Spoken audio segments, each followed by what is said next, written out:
So a little bit about the DPhil, and it might even be interesting for those of you who are now thinking about the masters. Some of you down the road may be thinking about the DPhil as well. So hopefully it's relevant for all of you. It's also worth mentioning in that context that we don't have a joint application for the MSc and DPhil. It's separate at the DPhil stage. So if you have a master's from somewhere else, you have no advantage or disadvantage over the people with a master's from here. They're in the same pool, and they're all being considered the same. And we don't. The spots aren't all taken up by our master's students. We have maybe 1 or 2 students a year who get accepted onto the DPhil after getting a master's, and then we'll have 5 to 6 spots in total in most years. So a little bit about the doctoral degree here. It's not a coursework-heavy option, as we've heard on several occasions. There's a limited amount of coursework in your first year. You'll take some of the courses with the master's students with some additional components added on for the doctoral students. But largely you're getting tucked into your research quite quickly and working on your proposal, which is called a transfer, and then your later documents, your later milestones in the creation of your thesis. So the contact you have with your peers, the other doctoral students, and there's about 20, 25 at any given time. There's a weekly seminar that all the students, particularly in their first 2 years, but they're encouraged to keep coming after those first 2 years, attend. And that's where all the students present their own work, get feedback from each other, get critique from the faculty, particularly from the DPhil director, who's me at the moment. And it's a good way that they build up a lot of, I think, a strong cohort. I think one of the features of our doctoral students is that they've got a really strong connection with each other. They know each other well, they know each other's work well, because they're all seeing each other present and they're all reading each other's work and giving each other feedback.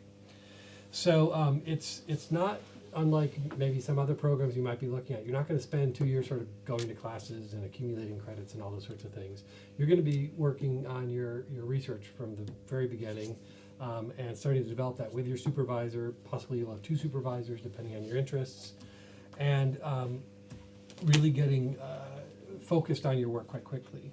Now, because of that, you need to have a strong amount of self-motivation, a strong amount of self-direction, and the ability to focus, because we don't want you to get distracted by other things and forget to do your work and sort of go off on your own. You have to work closely with your supervisor and your peers to develop your ideas and get as much feedback as possible so those become strong. Now, I think as you've heard from everybody else, just as with the masters, the doctoral students come from a huge variety of backgrounds. They come from a huge variety of interests, other disciplines that have that they bring into it. They come from the same list you've heard before, but they use that to, I think, enhance each other's work and to enhance the sort of general sense of what's going on here at the OII. The doctoral students in particular are engaged in research that is published. They're engaged in research both on their own projects, but also with faculty members quite frequently. That lets them get involved in publications and get involved in doing research that's being funded by grants.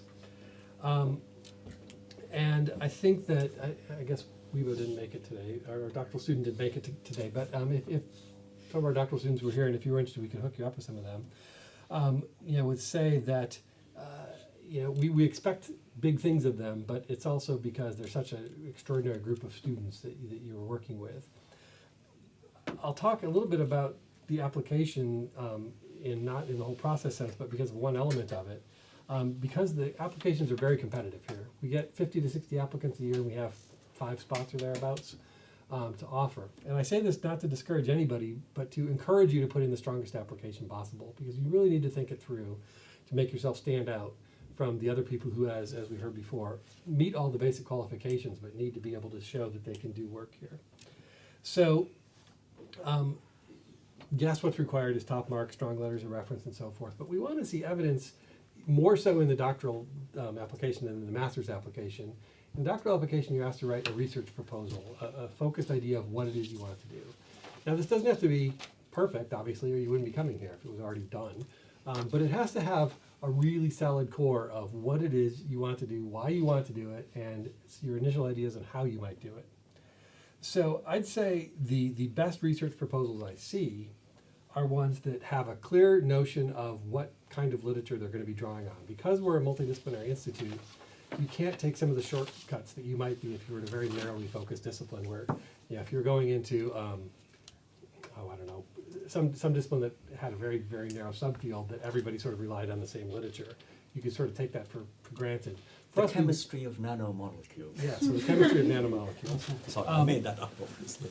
Here, we need to know where you're coming from. So are you going to be drawing on communications literature, political literature, et cetera, to know what kind of contribution you're going to make? And then what's the gap in that you really are interested in? What haven't people done before that is driving you to want to do it in your own research? And then what sort of interesting questions can you ask about that topic? And try to be as specific as possible. You've only got 2,500 words in your proposal. Don't give me a laundry list of 10 different things you might want to study. Don't give me multiple ideas. Pick one idea. It doesn't mean that you're committed to that idea for the rest of your life. You may get here and decide with your supervisor to take a different tack on it or develop a slightly different idea. But pick one thing to write about in your proposal and show me why it's interesting. And again, with methods, I don't need to see that you've thought through every methodological question, but show me that you think that there's some kind of evidence out there in the world that you would be drawing on, and how you start to think about how you might get that evidence in order to build up the answers to your questions so that we know that you've been thinking about these things. Now, one of the things that wasn't mentioned is the fact that for all our applicants, that you also get an interview. And that interview is done either in person if you're here or via Skype if you're somewhere else. And at that interview, particularly for the DPhil, we'll spend a lot of time talking about your research proposal, trying to figure out if you really know what you're talking about, and if you really have an idea that is feasible and can be carried forward. Which is worth thinking that we don't interview all candidates. Well, for the DPhil, For the DPhil we do. For the The DPhil, MSc, if candidates have got such strong CVs, we will sometimes let do the interview. but for the Sometimes. DPhil will interview everybody that we're considering. So of the applicants, we won't interview all of those. We'll interview the ones that we are considering offering admission spots to, and then of those we'll admit some. And that interview will usually be with me as the doctoral director, and also one or possibly two potential supervisors that might be working with your work. Can you give me a minute to Jim about I gotta come back. He's checked your time. car parking ticket. I'm so The sorry. time. Please do. Absolutely. Yeah, Just I'll pop be back in. Yeah. Just pop back in. Sorry for that. It's coming in back time. So, the other thing that you should do prior to putting in your application is identifying people you potentially want to work with. All the faculty are listed on the page.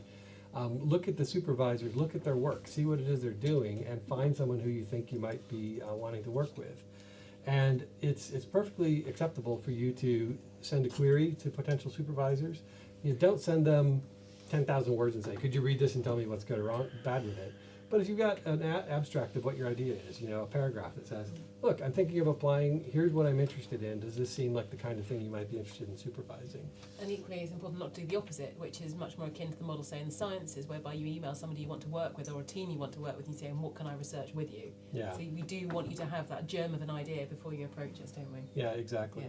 Yeah. So, I think it's also worthwhile saying that you can do that in your master's application, but it's not as crucial. right, it's not as You crucial. can say things like, I'm particularly interested in Bernie Hogan because my work is about Facebook or what have you, but that doesn't necessarily mean that you will work with that particular person. As indeed in the DPhil, we can't of course guarantee that if all our DPhils in 1 year wanted to work with Dr. Mark Graham, that wouldn't be feasible. So you can express a preference and a rationale for it, but we'll have to take that into consideration when we allocate supervisor all around.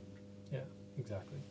So, I think that's really important to think through those issues. And the people in the past who have made it to an interview but then stumbled and not gotten an offer, it's often because they don't really know what it is they want to study. They haven't thought it through carefully enough. They don't know the literature enough. They don't know what it is that's interesting. So they've got too broad of a question and so forth, and particularly if they can't answer questions about why they think it's interesting. That it happens in the interview that some people just flounder. So I think be prepared not only in terms of putting together a good application, but if you get offered an interview, prepare before that interview really well so that you're able to answer questions, because you're going to get tough questions, particularly from a potential supervisor who's going to want to know whether they should be investing all the time they're going to have to invest in your career, because it's several years of their time that they're going to be giving you a lot of effort on their behalf, so they want to make sure that you're someone that they can work with. Vice versa, you want to make sure that they're someone you can work with. So, given the fact that we're running short on time, I'll also just mention that for the, as with the master's students, our doctoral students have a variety of things that they go on to do. We've had some get academic positions, which is great. We've had other ones that go into Google, again, is one. We've got some working at consulting firms like McKinsey and others. We've got one who is as a senior person at the Bodleian Libraries. So they've gone on to a variety of different things, but I think the one thing that is true of all of them is they've all gone on quite quickly to very interesting things and have had careers that reflect well on the OII. Sometimes too quickly, sometimes before they finish, which we don't encourage. Yes, but we discourage it's strongly hard to say no people. to that good job offer, isn't it? Yes. So anyway, that's a little bit about the DPhil, and I'd be perfectly happy to answer people's questions either now or via email later. I would encourage you to if you're interested in understanding something related to the internet and other technologies of communication, that you consider putting in a really strong application here. And on the funding front, I know you didn't want to Oh, talk about yes. that at length, but just to note that I think the last 2 years we've been successful in getting full funding for all of our DPhil students who've actually come. Yeah, exactly. So we don't guarantee that, No, but no. we try very, very hard. Yeah. We work with you. So this last year we had 2 ESRC studentships, one that was guaranteed from our department, one that was competitive. We had 2 Clarendon Awards. We had an EPSRC studentship. Some years we get an AHRC, which is the humanities. So we've got all sorts of different funding mechanisms. And that's another reason why I want to see a really strong applicant, because then I can put them into the competitive rounds and they come back with the goods. Exactly. You do it for us, effectively. So, yeah, questions? Given that there's only 2. If you don't have any, you don't have to ask any, or you can come and see Eric Yeah, in you a can moment. Maybe that's Chat better. afterwards, that's Yeah. fine. Okay, so we'll stop there. Before we do, there's anybody got any last burning questions they want to ask whilst everybody's all in the same room? Wonderful. Well, first of all, then, please can I just thank you very much for your interest in the OII. We're always flattered by the sheer sort of scale of student enthusiasm for our courses. Please can I wish you good luck in your applications. Just please contact Laura, Ralph, Eric, or myself with any queries you might have about the admissions process or the course content. But more than anything else, if you've got time, do hang around, do talk to us some more, and maybe have a look around the building, meet some of our faculty. Thank you very much. Thank you, and thank you to Tessa too. Thank you. Okay.